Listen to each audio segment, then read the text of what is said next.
Ya, hili ni bunge la vijana, na vijana leo tumekaa tunataka kujua ukweli wa msela ni nani, kwa sababu msela jamii imeamua kumpa nafasi mbili za kumtazama. Wanaishi naye wanamuona ni mtu wa kawaida na ni mtu wanayeshirikiana naye mambo katika jamii, lakini wanayeishi kumuona na kumsikia wameamua kumpa ubaya. Hivi ni kweli msela anatafsirika hivyo katika jamii ambayo tunaishi leo? Badi, unamzungumziaje msela? Yaani ukimzungumzia msela, kwa sababu kwa tafsiri ya sasa hivi, kwanza msela wamejumlishwa sehemu moja na wauni, na kuna wale ndugu zetu pia ni masela mavi. Kuna msela na kuna msela mavi, alafu kuna muuni. Watu wote wamewekwa kwenye grupu moja, ila msela mimi ninavyojua, msela ni mtu fulani hivi ambaye ni smart. Msela anaamka alfajiri, msela anafosi riziki yake mwenyewe. Sijui kama umenisoma, ni msela ili yale anaamka anaenda kufosi riziki yake mwenyewe. Kwa maana hiyo msela ana nguzo. Msela ana nguzo. Usela pia una kanuni. Achana na masela ambao unamkuta msela anajigonga mitatu, msela akajidunga sikio, msela wanaselengerao lile kibega hivi, sijui kama mnalijua. Mtu anatembea rodi kisela serenge bega hivi namna gani mara. Sasa ule ni tunaitaga ni usela mavi, ule sio usela. Usiwache uje namba pia. Na kuna hawa wadogo zetu 32 na hawa wengine 45. 26 ni mabraza hawa. Hizo ni namba za South Africa. Unajua 26 sio namba za East ni za huko kusini. Kwa hiyo tuna namba zetu hapa, na East yenyewe nadhani ni Tanzania tu ndo kuna hii 45. Nitarudi kwako bali, ngoja kwanza nitarudi kwako. Bwana Mawezo, wewe una huyu msela huyu ambaye jamii, na nadhani na wewe unapata bahati ya kuonekana msela. Hebu tuambie msela ni nani? Bwana, mimi nachojua kwamba msela cha kwanza kabisa lazima uwe msafi, sio? Msela lazima uwe msafi, alafu msela lazima ujue kuishi na jamii vizuri. Ile picha unayoleta kwenye kamera, si ndio, unayoleta kwenye TV, usiilete kwenye jamii. Msela inabidi uwe msafi, inabidi uwe, kama una familia basi tunza familia yako, usikimbie majukumu. Msela akimbie familia, msela akimbie majukumu. Alafu msela ni mtu ambaye kama ana mzazi, ana mama na baba, ana dada, ni mtu ambaye anapaswa kuzingatia vile vitu muhimu. Yaani sio anapaswa. Msela akiwa na baba, mama, dada na wadogo zake, anapambana kwa ajili ya hao watu. Mimi nachojua msela ni mtu wa design hiyo. Yaani msela ni mtu ambaye inabidi uishi na watu vizuri. Unapokuja kwenye maisha ya kweli inabidi uishi hivyo. Ila kuja kwenye maisha ya TV, si ndio? Leta ule sera sababu umevaa nini, maeleni manini, lakini sio kwenye maisha yako. Yaani unajua mimi kuna kitu kimoja ambacho nataka kwa akili zangu mimi, na tusielewane vibaya. Mimi nachotaka kwamba hebu kuwa huru kumzungumza msela. Na huyu msela ambaye nataka tumzungumze leo, mseme msela ni nani, kwa sababu kuna bado ni shahidi miaka nyuma atakuwa na hizi itikadi ambazo leo tunaziona. Kwa mtu alikuwa anajiita mali ya Mungu Uganda. Yaani yeye kazaliwa alafu kajiona yeye ni mali ya Mungu kwenye hii dunia. Huyu alafu sorry kidogo. Sasa hivi pia hata Tanzania wapo wanajiita watoto wa Mungu. Wengine wadudu. Chuga pale wanajiita wadudu. Sasa huko tunapeleka kuna watu watajiita spoku na hata kutoka. Sultani. Sasa eti spoku. Na bora tukaenda na hii ya kwetu, kwa sababu unaona hii ya kwetu inaleta ladha na chachu ya kwetu. Lakini tukichukua ya watu wanakuja wanatuambia 32. Hizi 32 ujue zinakuja na skanka. Wanavuta. Zinakuja na poda. Sasa ukishakuwa 32 wewe, ina maana kichwani una mapigo yanayolia mara 32 sio mzee. Lakini sasa mimi naomba nikazie hapa.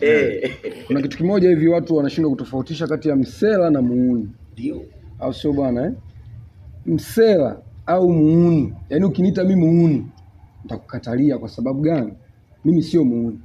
Alafu naweza nikwambia mimi muuni kwa sababu muuni ni mtu yoyote tunayemuona mtaani anaishi. Yaani muuni ni mtu yoyote, awe mwanamke au mwanaume, si ndio? Yaani muuni anaweza kaa hata mamako mzazi akawa muuni. Kwa sababu gani? Kama mamako mzazi anaenda baa, anakunywa pombe, analewa, alafu anaenda kichochoroni anakutana na mtu anatembea naye kimwili, si ndio? Yule ni muuni, tunamuita mwashirati. Yule ni mwashirati au muuni, yaani hivyo. Sasa unaona mauwezo. Sio msela. Mauwezo. Yeah. Yaani sasa hivi muuni mtu ambaye anafanya vitu vya ajabu ambavyo mtu anaweza kustuka. Pendezi unajamii. Yeah. Yaani nisema yaani hapa tunazungumza msela. Yes. Yaani muuni ni mtu ambaye anafanya vitu vya ajabu ambavyo ila msela unajua ikoje?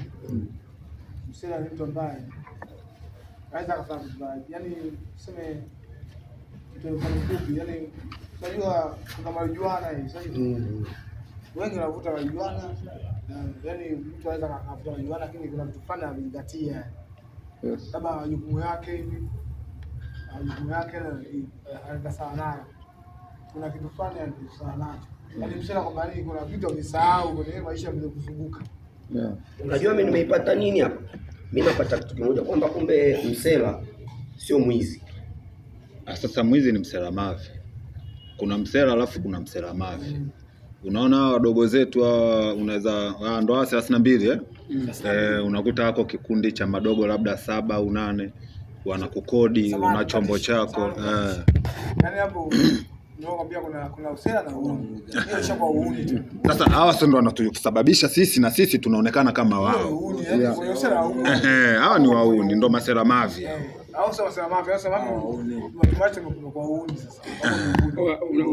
Mnasikia wanangu? Msela utakuwa usela. Sasa mpo 7 8 mnaiba pikipiki, mnampiga mtu nyundo, mnaenda mnauza hiyo pikipiki 300,000. 300,000 mko 7, mmemuua mtu, mnagawanaje? Si wanangu, unajua sasa hivi kuna kitu kimoja kimeibuka, alafu mimi mwenyewe nakuwa sielewi. Unakuta kuna namba zimeibuka nyingi tu, afu hata zieleweki. Hizi namba zipo huko nje huko South. Unakuta kuna watoto wanajiita 45, watoto wanajiita 32, watoto wengine mpaka kwa Mbagala kuna watoto wanajiita 52, ujue 52 ujue wanajiita sio habari zetu, lakini ujue zile namba ujue zina maana yake, alafu ndio wanatuharibia kwenye mitaa. Sasa unajua nini sasa kingine kinacholeta haya yote katika haya majadiliano mmejua nini? Yaani kinacholeta haya yote kwenye utafutaji wa maisha, yanaonekana ndugu zetu wengi wanaofeli hapa nchini, nchi wanayoikimbilia ni South Africa. Sasa wanapokimbia South Africa wakishindwa maisha wanarudi hapa. Ina maana wanachorudia nacho hapa, kama wamekosa pesa wanarudi na tabia za kule. Zile tabia walizozitoa kule za namba kule wanaleta sasa, imekuwa badala waishi wao wanarisisha watoto. Kwetu. Ndio sema ndugu zetu wanakwenda kule, hawajatokeza kule, hapo wako wanasema sasa watu wapo tofauti, kila tabia yake. Sasa hiyo wengine wanaenda kule hiyo wapo serious kutafuta maisha, na wengine wanaenda kule wanaenda tu kwa sababu hapa wafuta mkumbo kufanya. Asi wanaenda kujifunza ile kunjani malume. Wengine ana hizo, yani wanakuta na kutafuta maisha yake, utini wena. Yaani mwanangu wewe uko sahihi sana. Mimi mwenyewe na appreciate ulichokiongea. Wako mabaria wanaojitambua. Mimi kwenye mabaria siwezi kuwazungumzia, kwanza na respect hadi unavuka mpaka respect, heshima. Umeelewa bana? Unaenda kuishi na watu ambao sio ndugu zako, wajui au wakujui. Ila main point tunamzungumzia msela. Hata huyu baria tuliomzungumzia pia ni msela kwa sababu ni mtafutaji. Kwa hiyo tunapo wajaji wa to mind. Lakini kuna mabaria pia ni mieyusho. Kweli. Mtu anaenda kule anabeba tabia za kule, alafu kule anafedi. Umenipata ndugu yangu. Akisha fedi anakuja bongo na ule uni wa kule. Wakishafika huku si ndio wametokea. Wana tabia zao zile kidogo ya kutana nasikia awe wana vidole awe. Umeelewa bana? Ukishaona wash sijui unajua tayari hao. Bado nisikilize. Alafu wanaga kitu wanakujaga na micheni na Irene sioni na masimu. Bado nisikilize. Kuna watoto fulani wanajiita wauni na masera. Sawa. Kuna mtoto mmoja huyo dogo nimemkuta analia. Mkato alisia tukiwa vizuri. Anasumbuliwa na mapenzi.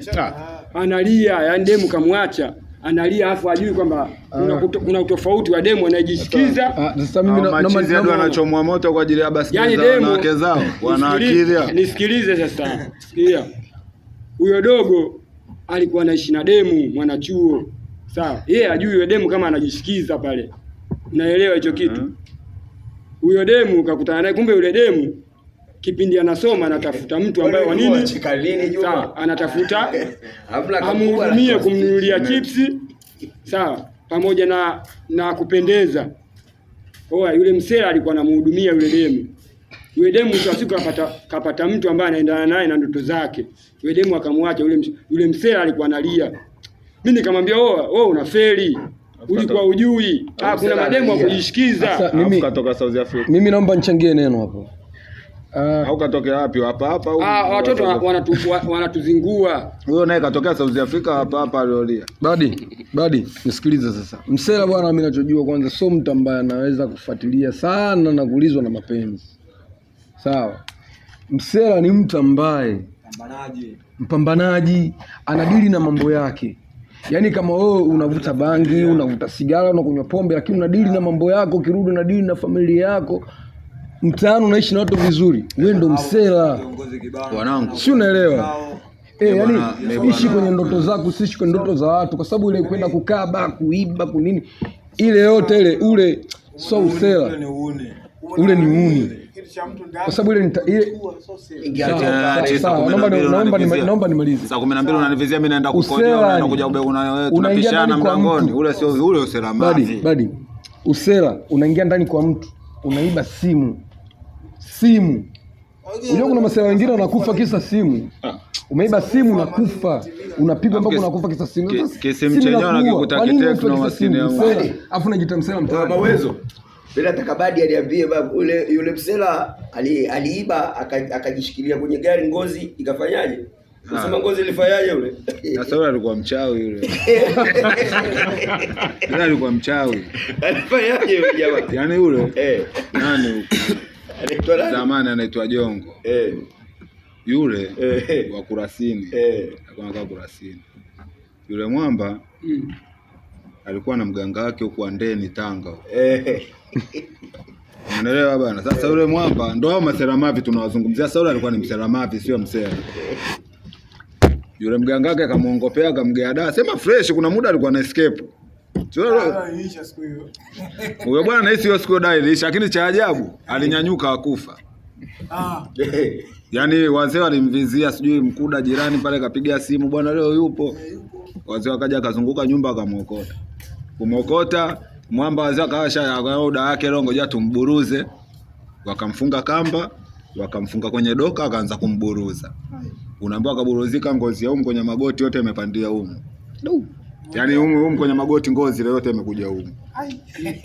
Ameburuzwa huko mgongoni, hii ngozi ya sehemu hii iliachia kwenye kiuno. Ngozi imepanda hadi sehemu hii ya mabega. Ngozi yote imepanda hadi ndio selamavi sasa. Ndio selamavi tunazungumza. Imepanda hadi hapa kwenye mabega. Umeelewa? Polisi wakajua tushamuua. Yaani imepanda na kakausha kimya katulia. Polisi kuja kumwangalia wakajua huyu jana atoboy, wakaenda akamtupa uwanja mpira shule gani ile kule Mbagala. Bwana wapi Kurasini. Ngoja Wezo amalizie. Wakaenda kumtupa shule, wananchi wakaanza kustuana, jamani Jongo leo kakamatwa, Jongo kakamatwa. Ndio wakaenda kumwangalia. Kufika kule wanamkuta Jongo kalala uwanjani. Polisi wamewasha doka lao, ameondoka, akamwambia jamani mtatupigia simu baadaye akishakata kabisa moto tuje tumchukue. Si mwananchi mmoja ndo akamkague, unajua ile mtu, kuna wale ndugu zetu ambao tukifaga wao wanakujaga kushuhudia kafa kweli.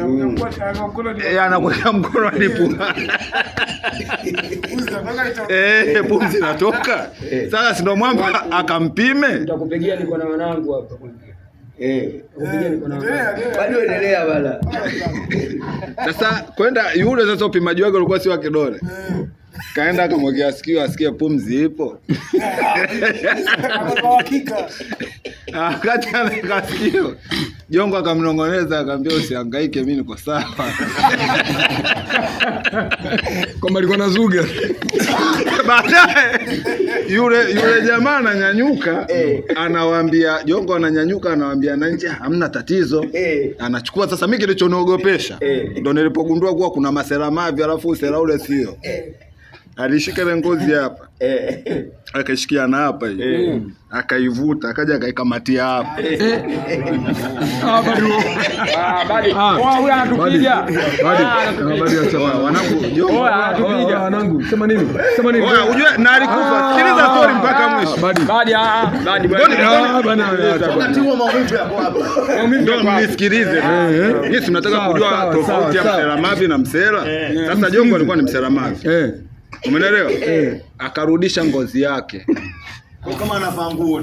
Mwacheni kwanza. Unieushe bwana ni nini bwana? Badi mistaki bwana. Jongo, tulia. Hiyo story sio kama anasimulia uongo. nyinyi mnaweza mkaamini ni uongo. Sasa ndo ngozi kuishikilia mgongoni. Wewe Nipanda kama bukta. wewe unaweza ukakataa.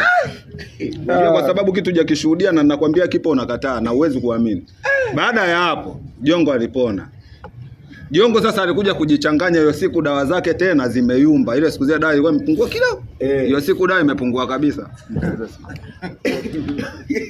Wewe muongo bwana. Sikiliza sasa. Dawa ngoja kwanza niwashe na sigara. Dawa imepungua kabisa. Ngoja nikumalizie story ya msela mavi. Alafu sikilizeni huyu bwana azingua. Unaona babu? Chombo. Chombo sikiliza.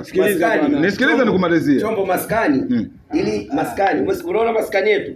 Kwa nini unajua maskani yetu sisi tunapenda kuja, tunapenda kukaa, tunajadili mambo haya kwa sababu maskani yetu kwanza ni maskani huru. Tunachambua vitu ambavyo ni maisha yetu. Kwa nini nimetaka leo Badi aongelee historia ya Jongo? Badi ana historia ya masela, ana historia ya wahuni kwa sababu kwenye maisha haya ya kujitafuta naweza nikasema ameyaona na mengine ameyafanya.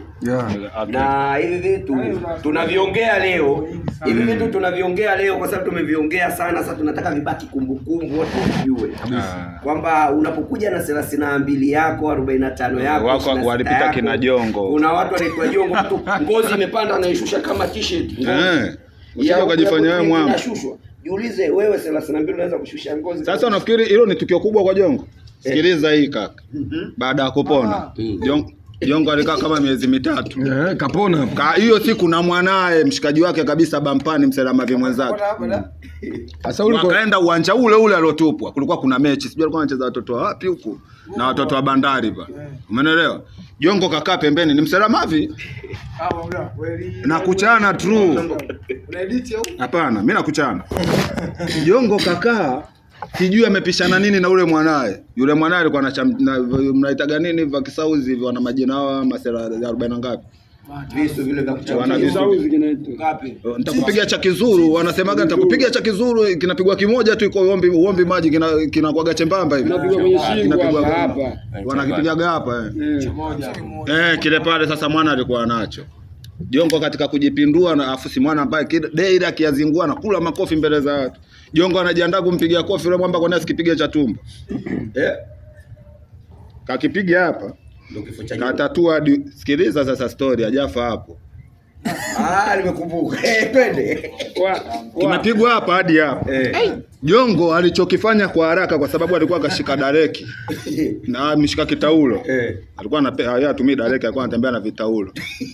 Jongo alichokifanya kwa sababu ni jangili kashindikana na anajua hadi mbinu zote za kuzuia kifo. Oya akudili na mwamba kwanza mwenye kisu. Jongo alishusha taulo lile haraka akaua utumbo alikamatia chini. Wakati anaunyanyua ule utumbo, mwamba unaambiwa tayari uko katikati ya uwanja. Badi sikiza kwambie, unaona historia ya Jongo?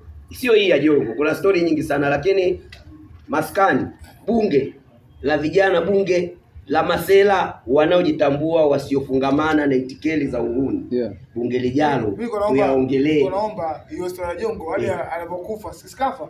Sasa hapo akufa, utumbo aliushikilia bunge lijalo akaurudisha. Bali wewe alimkimbiza, ngoja amalize bana. Mabunge haya tunayo, watu wanajifunza kupitia sisi. Bunge lijalo tutamalizia story za Jongo. Ila wanangu, msela ni msafi, msela anakoga, msela sio msela mavi. Tafuta hela, acha ubwege. Tatu za uso hazikukamilishi kuwa msela. Wewe ni mchumba kama wachumba wengine. Alafu niongezee kitu kimoja, msela akai kwa mwanamke. Msela unakaa kwako, una maisha yako. Msela ukilelewa wewe ni muuni. Olo iniolo. Tunamaliza na hizi. Msela ni nguzo ya taifa. Msela ni mpambanaji wa taifa. Kingine cha kuongezea, familia sehemu moja yenye faraja peke yake ni maskani. Unapokaa na wenzako mnapeana mawazo tofauti tofauti. Weka nyumbani, lakini sio maskani ndio. Masela tunakaribisha masela wengine kwenye kikao hiki. Tunapiga yeye. Oya nini? Ayeye.